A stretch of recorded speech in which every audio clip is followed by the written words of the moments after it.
how are you? Hope all of you are very well, keeping fine. आज हम आपके class में हिंदी 2 का पाठ 4 यात्रा एक अनोखे पक्षी द्वीप की, जिसके लेखक है जितेंद्र भाटिया, करने जा रहे हैं। बच्चों, आपने कभी पिक्चरों में देखा होगा, पुस्तकों में चित्र देखे होंगे।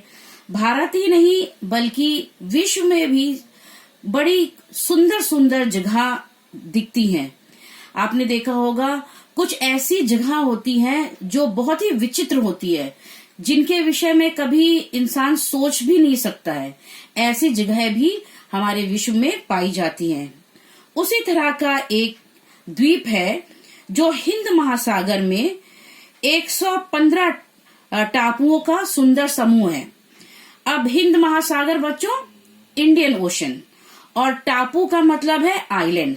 आइलैंड आप सबको पता ही होगा कि एक जमीन का, पृथ्वी का एक टुकड़ा होता है जो चारों तरफ पानी से घिरा होता है। ये सेलेस्ट नामक एक सुंदर टापू है जो कि अपने सुंदर समुद्र तटों के कारण बहुत ही प्रसिद्ध है। और बच्चों, इस द्वीप की एक खासियत है, यहाँ पर इस द्वीप में सांप नहीं होते। अन्य द्वीपों में जंगल होते हैं, अन्य पशु पक्षी होते हैं, तो सांप भी होते हैं, लेकिन ये एक ऐसा द्वीप है जहाँ पर सांप नहीं होते। और बच्चों, आपको शायद पता नहीं होगा कि सांपों का सबसे ज्यादा प्रिय भोजन होता है पक्षियों के अंडे। अब क्योंकि इस द्वीप में सांप नहीं है, तो यह पक्षियों के लिए बहुत ही सुरक्षित स्थान है जहां पे वे अंडे दे सकते हैं। तो यह द्वीप जो है, जो चारों तरफ पानी से घिरा हुआ है, यहाँ पर सांपों के ना होने के कारण पक्षी जमीन पर दिखाई देते हैं या आसपास फुदकते हुए दिखाई देते हैं, घूमते हैं, और बहुत ही आराम से बिना किसी खतरे के ये आराम से वहां रहते हैं। बच्चे, सेलेस की द्वीप में क्योंकि हमने बताया है कि यहाँ सांप नहीं होते हैं, तो इसलिए सुरक्षित यहाँ पर पक्षी आते हैं, उड़ते हैं, अपने घोंसले बनाते हैं और आराम से उड़ते फिरते यहाँ रहते हैं। लेखक ने इस द्वीप के बारे में जब सुना तो वे वहां जाने के लिए बहुत उत्सुक हो गए, और इसके बीचों बीच यहाँ पर जो द्वीप है, सेलेस द्वीप है, यहाँ बीचों बीच एक पक्षी द्वीप नाम का छोटा सा टापू है, जिसके विषय में लेखक ने सुना।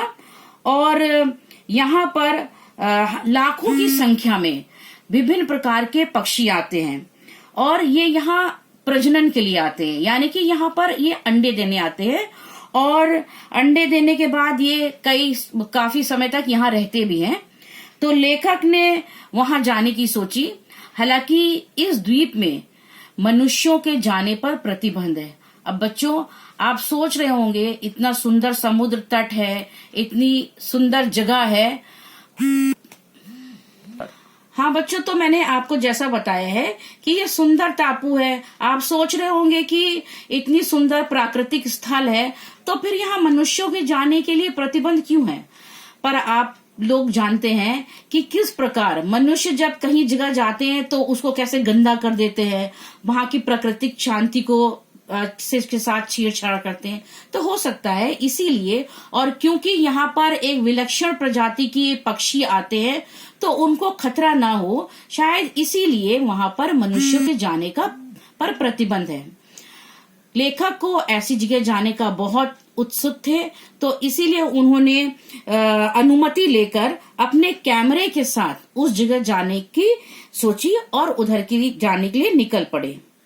ये द्वीप जो है वो बहुत बड़ा नहीं है, 500 से 600 किलोमीटर के घेरे पर है, जिसको कि पैदल भी चलकर घूमा जा सकता है। लेखक को वहां जाने का बहुत मन था, इसलिए उन्होंने अनुमति ली और वहां निकल गए। लेकिन वहां पैदल भी घूमा जा सकता है, लेकिन उस जगह जाने की अनुमति पैदल नहीं है जहां की पक्षियों ने अंडे दिए हों, क्योंकि वे इस अंडे को सुरक्षित रखना चाहते हैं, इसलिए वहां पर पैदल जाना मना है। पैदल आप वहां पर नहीं चल सकते हैं।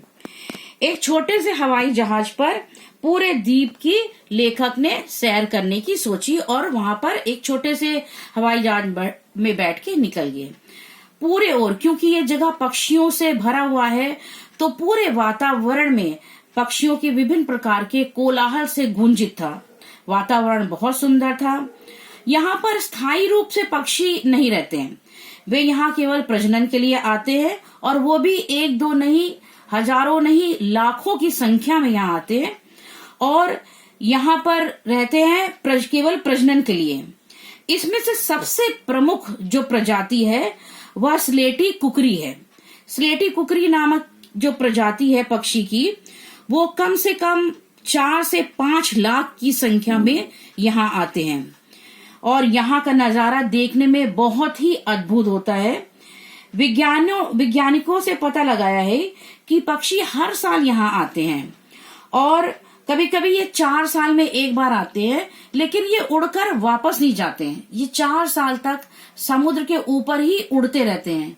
हालांकि ये जो पक्षी आते हैं इनको समुद्र में पानी में तैरना नहीं आता है, फिर भी ये पानी के ऊपर उड़ते हैं और पक्षी जो है अचानक पानी के अंदर जाके मछलियों को भी मारते हैं, जिसका वो भोजन करते हैं, और इसी प्रकार वे दोबारा कई वर्षों के बाद प्रजनन के लिए इस द्वीप में आते हैं। और इसके बाद भी ये जो है अपनी 4 साल का समय यहाँ पूरा कर लेते हैं और दोबारा यहाँ पर द्वीप में आते हैं। लेखक ने समुद्र तट पर विशाल काय पेड़ पर फ्रिगेट पंछी को भी देखा। ये बहुत ही बड़े आकार के पक्षी होते हैं और इन्हें लुटेरे पक्षी भी कहा जाता है। इसकी यह खासियत है कि ये खुद शिकार नहीं करते, लेकिन जब स्लेटी कुकरे जब मछलियों को अपने चोंच में फंसाकर वापस उड़ते हैं तो ये उनसे ही अपना भोजन छीन लेते हैं। ये एक प्रकार के शिकारी पक्षी होते हैं, इसीलिए इन्हें लुटेरे पक्षी भी कहा जाता है। यहाँ पर और भी पक्षी मिले हैं, जैसे ट्रॉपिक बर्ड, और विचित्र प्रकार के एक पक्षी और थे जिसको कि नौड़ी कहा जाता है। नौड़ी पक्षी जो है, अब इनकी खासियत ये होती है कि ये अपने पैरों से कीड़े और मछली को पकड़कर उनका शिकार करते हैं और उन्हें खाते हैं। पेड़ों के नीचे हवाई जहाज से सफर करते समय लेखक ने जो बड़े बड़े विशालकाय पेड़ थे उनके नीचे बहुत बड़े बड़े कछुओं को भी देखा था, और यहाँ पर सफेद रंग की कुकरी पक्षी को भी देखा जो पूरी तरह से सफेद होते हैं। और इतना मनोरम वहां का दृश्य था कि फोटो लेते लेते ही शाम हो गई। लेखक कहते हैं कि उनका बहुत मन था कि वे समुद्र में गोते लगाए, वहां नहाए, लेकिन जो हवाई जहाज चलाने वाले पायलट थे वो उनको बार बार पुकार रहे थे, तो इसलिए उनको वापस जाना पड़ा और फिर वे वहां से वापस आ गए। और लेकिन लेखक बताते हैं अपने पाठ में कि पूरा दिन कैसे बीत गया ऐसे अनोखे स्थान पर कि उनको ये दिन पता भी नहीं चला। बच्चों, अब यहाँ पर मैंने आपको पूरा पाठ समझा दिया है। आप ऐसा करेंगे कि इसको स्वयं पढ़ लीजिएगा और जो प्रश्न दिए गए हैं जो मुख से, वाक्यों में और कुछ शब्दों में, इनको कर लीजिएगा। एक प्रश्न और जो मैं आपको देना चाहती हूँ वो आप जो है उसको लिख लीजिए। वो प्रश्न है कि बढ़ती हुई जनसंख्या ने पशु पक्षियों के जीवन को किस प्रकार प्रभावित किया है। ठीक है बच्चों, तो ये प्रश्न जो आप करेंगे वो आप अपने शब्दों में करेंगे और सुंदर सुंदर राइटिंग में आप अपनी फेयर कॉपी में ये काम कर लीजिएगा।